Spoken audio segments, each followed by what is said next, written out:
नमस्कार साथियों, वेदांता एकेडमी के डिजिटल प्लेटफॉर्म पर आप सभी लोगों का स्वागत है। आज हम डिस्कस करने वाले हैं आगमन विधि और निगमन विधि। तो सीधे हम स्टार्ट करते हैं। बहुत डिमांड थी कि सर आगमन विधि में बहुत सारे कन्फ्यूजन्स होते हैं, आप कुछ सिंपल तरीके से समझा दीजिए।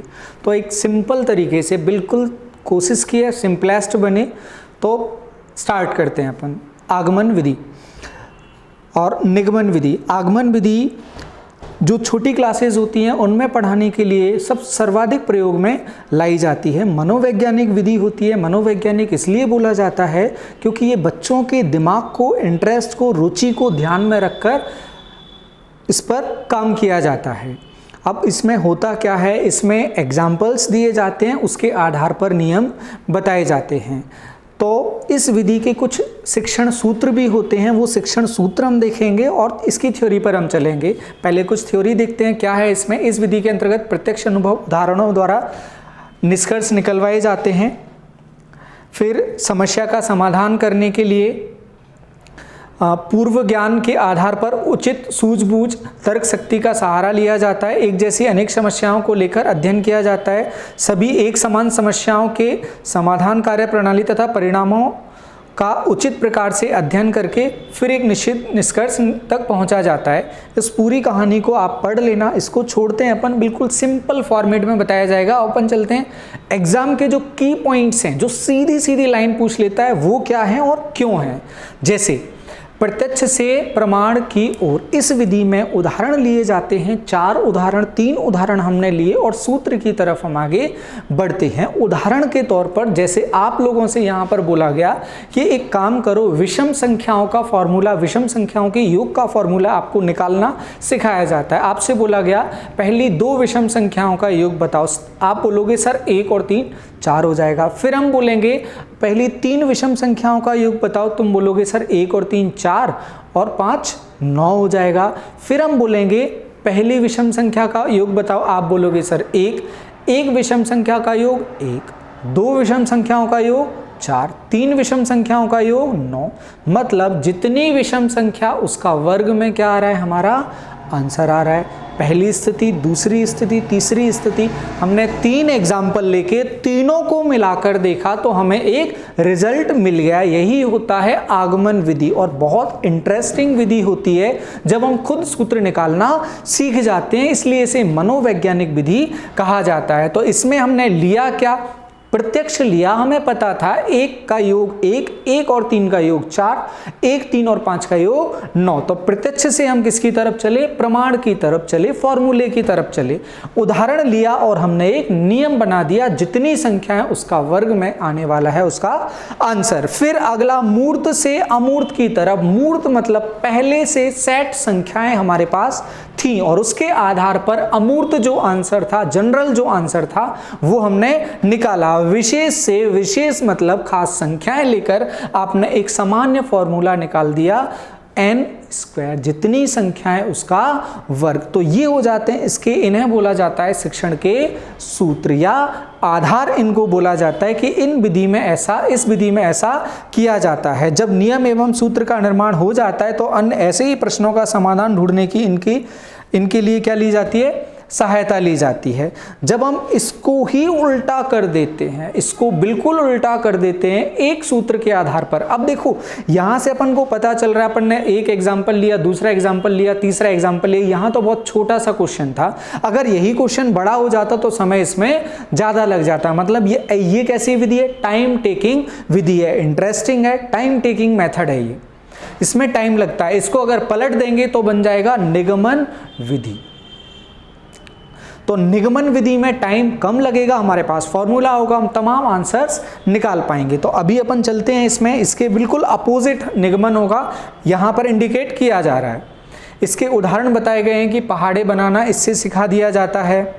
फिर त्रिभुज के जो बुक है, गुण है 180 अंश वाला, वो भी आप निकाल सकते हो। तमाम एग्जाम्पल देकर आपको बताया गया है।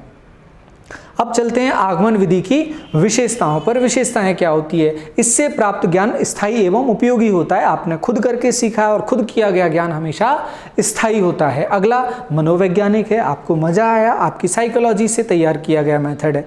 थकावट महसूस नहीं होती, आप खुद कर रहे हो, आपको इंटरेस्ट आ रहा है, थकावट महसूस नहीं होगी।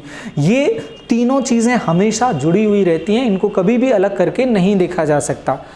फिर इसमें छात्रों को कार्य करने की प्रेरणा मिलती है। जब वो खुद कर रहा है तो वो इंटरनली मोटिवेट होगा, और सबसे जो मोटिवेशन का इंटरनल फैक्टर है वो सबसे मजबूत फैक्टर होता है। उसमें आत्मनिरीक्षण तथा आत्मविश्वास की वृद्धि होती है। इस विधि की सहायता से गणित के विभिन्न नियमों संबंधी सूत्रों तथा नवीन सिद्धांतों को प्रतिपादित करने में सहायता मिलती है। ठीक है, यह छोटी कक्षाओं के लिए अति उपयोगी विधि है क्योंकि इंटरेस्ट आएगा बच्चों को, इसलिए उपयोगी है। अदरवाइज जो निगमन है वो थोड़ा सा बोरिंग हो जाता है बच्चों के लिए, क्योंकि फॉर्मूला लिया, एक मैकेनिज्म है, कैलकुलेशन में के लिए बस नंबर्स डालते जाओ, आंसर आते जाएगा, वो बोरिंग हो जाता है। यहाँ बच्चा करके देख रहा है इसलिए इंटरेस्टिंग है, रुचि रहती है, उत्सुकता रहती है उसके अंदर। फिर इसकी कुछ लिमिटेशंस भी हैं, कुछ डिमेरिट्स भी हैं, वो प्रो थे, कॉन्स भी हैं, कुछ नेगेटिव। अब इस विधि से प्राप्त जो नियम हैं वो कुछ सीमा तक ही शुद्ध होते हैं। कुछ सीमा तक शुद्ध इसलिए होते हैं क्योंकि एक निश्चित सीमा तक हम उदाहरण ले सकते हैं, व्यापक उदाहरण हम नहीं ले सकते। जैसे त्रिभुजों के गुणों के बारे में अगर भुजाओं के संबंधों के बारे में बोला जाएगा, 2-3 एग्जाम्पल लेकर संबंध स्थापित कर दिया जाएगा, लेकिन कुछ समय के बाद पता चलेगा वो गलत हो गया। तो कुछ सीमा तक ही ये शुद्ध होते हैं। अगला, उच्च कक्षाओं में काम में नहीं लाई जा सकती, टाइम कंज्यूमिंग है, और वहाँ पर हायर मैथ्स में जैसे स्टैट्स में आप सोचो, ज्योमेट्री में आप सोचो, तो वहाँ पर थोड़ा सा मुश्किल हो जाता है। अलजेब्रा में सोचो, मुश्किल हो जाता है। इस विधि के प्रयोग में अध्यापक को पर्याप्त परिश्रम और समय की आवश्यकता होती है।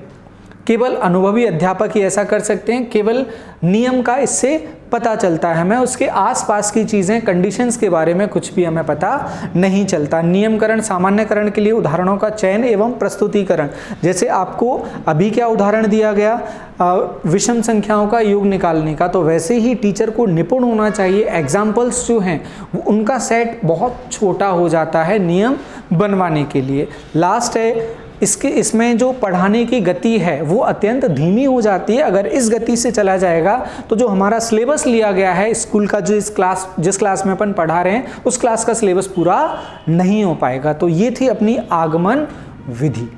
इसमें कोई भी डाउट होगा आप क्वेश्चन भेज सकते हो। अब चलते हैं आगमन विधि के ठीक विपरीत निगमन विधि, जिसमें सूत्र लिया जाता है और सूत्र के आधार पर क्वेश्चन हल किए जाते हैं। बिल्कुल वैसे ही होता है जैसे P × R/T/100 आपको बता दिया और आप धनाधन लगे हुए हो उससे क्वेश्चन सॉल्व करने के लिए। P × R/T अगर आपको आगमन से समझना है वहां से भी आप समझ सकते हो। कैसे समझ सकते हो? जैसे आपको बोला गया 10% ब्याज दर से 500 रुपये उधार दिए 2 साल के लिए। 10% का मतलब होता है 100 रुपये पे 10 रुपये। 100 रुपये पे अगर 10 रुपये ले रहे हैं तो 500 रुपये कितने हो जाएंगे?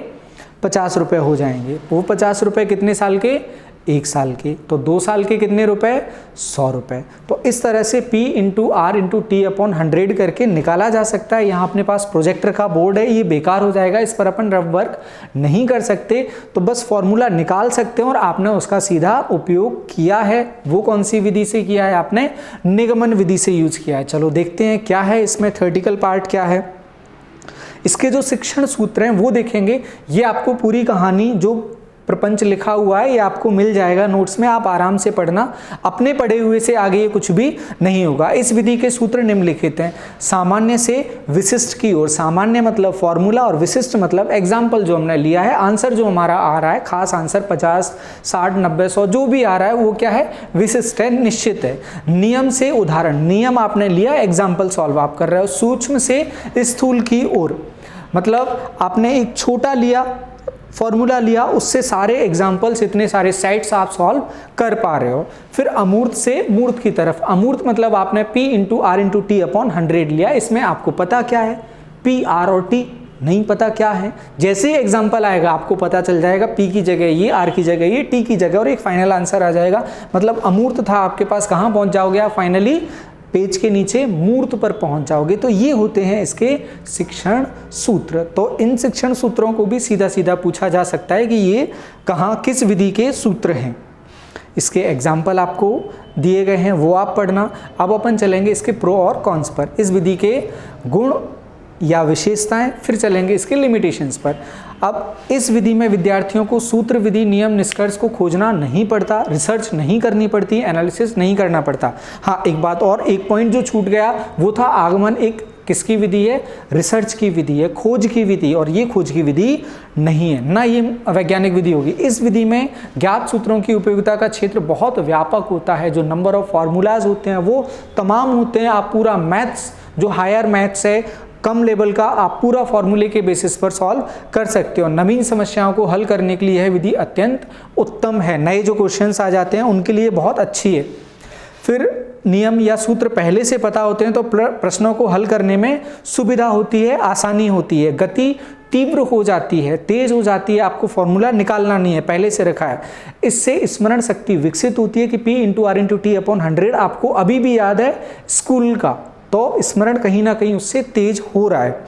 फिर रेखा गणित में प्रमेय आदि जो हैं वो हम सीधे यूज में लेते हैं, तो उनको भी याद रख के सीधे यूज में तब ले सकते हैं जब हम निगमन विधि का प्रयोग कर रहे हैं। इस विधि द्वारा नियमों, सिद्धांतों, सूत्रों की सत्यता की जांच आसानी से की जा सकती है। आपने फॉर्मूला लिया, पाइथागोरस प्रमेय लिया, उसको प्रूव करके देख लिया, 3 क्वेश्चन लगाए, आपने बोल दिया ये सही है। जबकि इसके उलट आप देखोगे, आगमन विधि से अगर आप पाइथागोरस निकालने जाओगे तो वो खोज बहुत मुश्किल हो जाएगी, निगमन से सिद्ध करना आसान हो जाएगा।